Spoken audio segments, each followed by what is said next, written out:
Reality show அப்படின்னாலே விஜய் டிவியில் ரொம்ப ஃபேமஸாக இருக்கக்கூடிய ஒரு ரியாலிட்டி ஷோ அப்படின்னா அது பிக் பாஸ் அப்படின்னு தான் சொல்லணும்.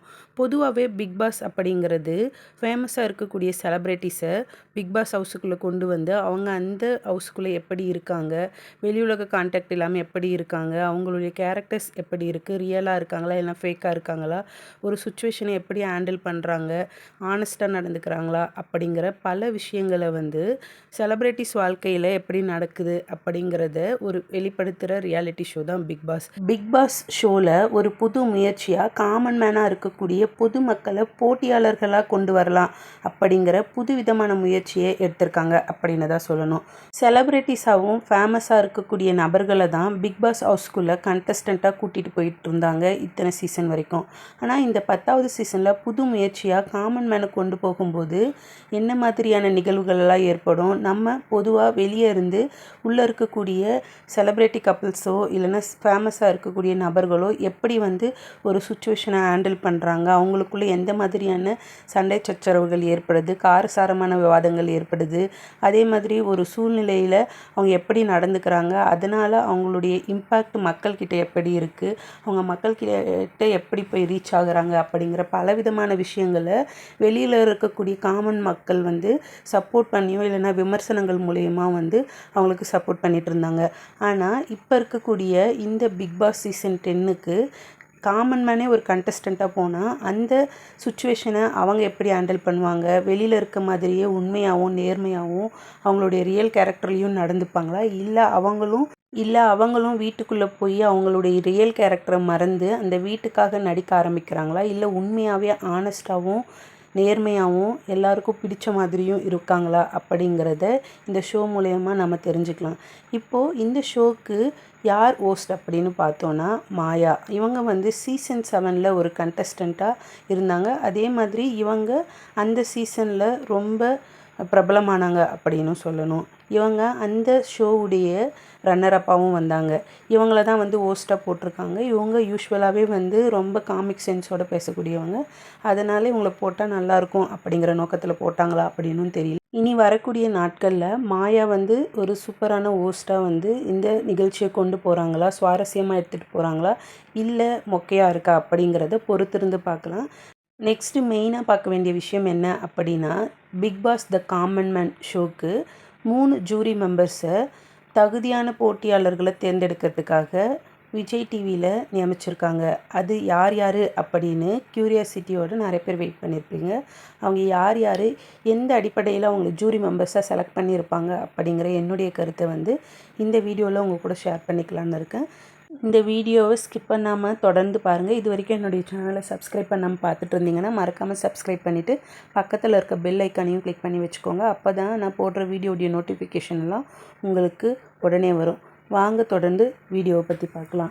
Big Boss the common man ஜூரியில் இருக்கக்கூடிய ஃபஸ்ட்டு ஜூரி மெம்பர் யார் அப்படின்னு பார்த்தோன்னா ஓவியா அப்படின்னாலே பிக் பாஸில் ரொம்ப ஃபேமஸாக பேசப்படக்கூடிய ஒரு ஆள் அப்படின்னு தான் சொல்லணும். சீசன் 1ல் ஓவியாக்காக ஓவியா ஆர்மி அப்படின்னு தமிழ்நாடு முழுசாக ஆர்மி வந்து தொடங்கப்பட்டுச்சு அப்படின்னு சொன்னால் அதில் எந்த ஒரு டவுட்டுமே கிடையவே கிடையாது. ஓவியாவை ஏன் ஒரு ஜட்ஜாக சூஸ் பண்ணியிருப்பாங்க இந்த காமன் மேன் ஷோக்கு அப்படின்னு நான் நினைக்கிறேன்னா, அவங்க பொதுவாகவே ரொம்ப இயல்புத்தன்மையோடு இருப்பாங்க. அதுவும் இல்லாமல் அவங்களுக்கு மனசில் தோன்ற விஷயத்த பயம் இல்லாமல் சொல்லக்கூடிய ஒரு குணம் இருக்கிறவங்களாகவும் தைரியமாக இருக்கக்கூடியவங்களாகவும் இருக்கிறதுனால இவங்கள இந்த ஷோக்கு ஒரு ஜூரி மெம்பராக போட்டிருக்கலாம். அதே மாதிரி இவங்க எதுவாக இருந்தாலும் ஆனஸ்ட்டாக நேர்மையாக ஓப்பனாக வெளிப்படையாக சொல்லிடுவாங்க. இன்னொரு முக்கிய காரணம் என்ன அப்படின்னா, சீசன் 1ல் கலந்துக்கிட்டு இருந்தால் கூட கிட்டத்தட்ட 10 வருஷம் ஆனதுக்கு அப்புறமாவும் ஓவியாவுக்கு இருக்கக்கூடிய மவுஸ் இன்னும் குறையல அப்படின்னு தான் சொல்லணும். அதனால் சாதாரண கண்டஸ்டண்ட்டாக வந்து தமிழ்நாடு முழுசாக இருக்கக்கூடிய மக்களுடைய அன்பையை இவங்க தொடர்ந்து பெற்று கொண்டே இருக்கிறதுனால இவங்கள வந்து ஒரு ஜூரி மெம்பராக வைக்கலாம் அப்படிங்கிறத யோசிச்சிருப்பாங்க அப்படின்னு நான் நினைக்கிறேன். அதே மாதிரி இவங்க ஜூரி மெம்பராக இருக்கிறதுனால ஒரு காமன் மேனாக வரக்கூடியவங்க வந்து கேமராவுக்கு முன்னாடி நடிக்கிறாங்களா, இல்லை உண்மையாகவே இயல்பாக இருக்காங்களா அப்படிங்கிறத ஈஸியாக அவங்களால கணிக்க முடியும் அப்படின்னு நினைக்கிறேன். அதே மாதிரி ஒரு விஷயத்தை இவங்க போல்டாக பயம் இல்லாமல் சொல்கிறதுனால மக்களாக இருந்து வரக்கூடிய கண்டஸ்டண்ட் வந்து எப்படி மன உறுதியோட பிக் பாஸ் வீட்டுக்குள்ளே இருக்கக்கூடிய அழுத்தங்களை எல்லாம் சமாளிப்பாங்க அப்படிங்கிறத இவங்க ஈஸியாக புரிஞ்சுக்கிட்டு அதுக்கேற்ற மாதிரியான தகுதிகள் காமன் மேன் கிட்ட இருக்கா அப்படின்னு தெரிஞ்சு ஜட்ஜ் பண்ணுவாங்க அப்படிங்கிற நோக்கத்துக்காகவும் இவங்கள ஒரு ஜூரி மெம்பராக எடுத்திருக்கலாம். அதே சமயத்தில் இவங்க வந்து அன்பயாஸ்டாக ஃபீட்பேக்ஸ் எல்லாம் கொடுப்பாங்க. யார் தகுதியான காமன் மேனோ அவங்கள சூஸ் பண்ணுவாங்க அப்படின்னு நான் யோசிக்கிறேன். அதனால் இவங்கள ஒரு ஜூரி மெம்பராக செலக்ட் பண்ணியிருக்கலாம். அடுத்த ஜூரி மெம்பர் யார் அப்படின்னு பார்த்தோன்னா ஆர்ய அர்ஜுனன். ஆர்ய அர்ஜுனன் பேரை கேட்டாலே முக்கியமாக ஞாபகம் வர்றது அவருடைய ஆனஸ்ட்டும் நியாயமாக நடந்துக்கிற தன்மையும் தான். இவர் பிக் பாஸ் போருடைய டைட்டில் வின்னர். இவர் பலவிதமான நேரடியான விமர்சனங்களை வந்து அதிகமாகவே அந்த சீசனில் அடைஞ்சார் அப்படின்னு சொன்னால் அதில் எந்த ஒரு டவுட்டுமே கிடையவே கிடையாது அப்படின்னு தான் சொல்லணும். இவரை ஏன் ஒரு ஜூரி மெம்பராக செலக்ட் பண்ணியிருப்பாங்க அப்படின்னு பார்த்தீங்கன்னா, இவர் வந்து ரொம்ப ஆனஸ்ட்டாக இருக்கிறதுனால போட்டியாளர்களுடைய குணநலத்தையும் அவங்களுடைய உண்மைத்தன்மையையும் ஈஸியாக கணிப்பார் அப்படிங்கிற நோக்கத்தில் இவர் ஒரு ஜூரி மெம்பராக செலக்ட் பண்ணியிருக்கிறதுக்கான வாய்ப்புகள் ரொம்ப ரொம்ப அதிகம். அடுத்த ஜூரி மெம்பர் யார் அப்படின்னு பார்த்தோன்னா பிக் பாஸ் சீசன் 5 டைட்டில் வின்னரான ராஜு ஜெயமோகன். இவர் பேரை கேட்டாலே முதல்ல மைண்டுக்கு வர்றது இவருடைய காமிக் சென்ஸும் என்டர்டெயின்மெண்ட்டாக அந்த ஷோவை கொண்டு போனதும் தான். இவரை ஏன் வந்து ஒரு ஜூரி மெம்பராக செலக்ட் பண்ணியிருப்பாங்க அப்படின்னு பார்த்தீங்கன்னா, இவர்கிட்ட காமிக் சென்ஸும் சாதுரியமாக சிந்திக்கிற தன்மையும் அதே மாதிரி சுவாரஸ்யமான அணுகுமுறை பொழுதுபோக்கு திறனும் எபிசோடை வந்து எப்படி கையாண்டு கொண்டு போகிறது அப்படிங்கிற பல திறமைகள் இருக்கிறதுனால இவரை ஒரு ஜட்ஜாக செலக்ட் பண்ணும்போது இவர் காமன் மேனாக இருக்கக்கூடியவங்க கிட்ட எந்த மாதிரியான காமிக் சென்ஸ் இருக்குது, அவங்க எப்படி வந்து இந்த ஷோவை கொண்டு போவாங்க, இது வந்து என்டர்டெயின்மெண்ட்டாக இருக்குமா இல்லையா அப்படிங்கிறத ஈஸியாக அவரால் கணிக்க முடியும் அப்படிங்கிற நோக்கத்தோடு இவரை வந்து ஒரு ஜட்ஜாக செலக்ட் பண்ணியிருப்பாங்க அப்படிங்கிறது என்னுடைய கருத்து. உங்களுடைய கருத்து என்ன அப்படிங்கிறத மறக்காமல் கமெண்ட் பாக்ஸில் பதிவு பண்ணுங்கள். மெயினாக இந்த ஷோவுடைய ஹோஸ்ட்டாக யார் இருக்காங்க அப்படின்னு பார்த்தோன்னா மாயா. இவங்க பிக் பாஸ் 7 கண்டஸ்டண்ட்டு. அந்த ஷோவில் இவங்க ரொம்ப பிரபலம் அடைஞ்சாங்க அப்படின்னு தான் சொல்லணும். இவங்க ரொம்ப சுறுசுறுப்பாகவும் விறுவிறுப்பாகவும் நடந்துப்பாங்க. அதே சமயத்தில் இவங்கக்கிட்ட காமிக் சென்ஸ் அதாவது நகைச்சுவை உணர்வு சொல்லவே வேண்டாம், அளவுக்கு அதிகமாகவே இருக்கும். அப்போ இவங்கள ஒரு ஹோஸ்ட்டாக போடும்போது இந்த ஷோவை வந்து ரொம்ப விறுவிறுப்பாகவும் நகைச்சுவையோடும் கொண்டு போவாங்க அப்படிங்கிற நோக்கத்தோடு இவங்களை வந்து ஒரு ஹோஸ்ட்டாக செலக்ட் பண்ணியிருப்பாங்க அப்படின்னு நான் நினைக்கிறேன்.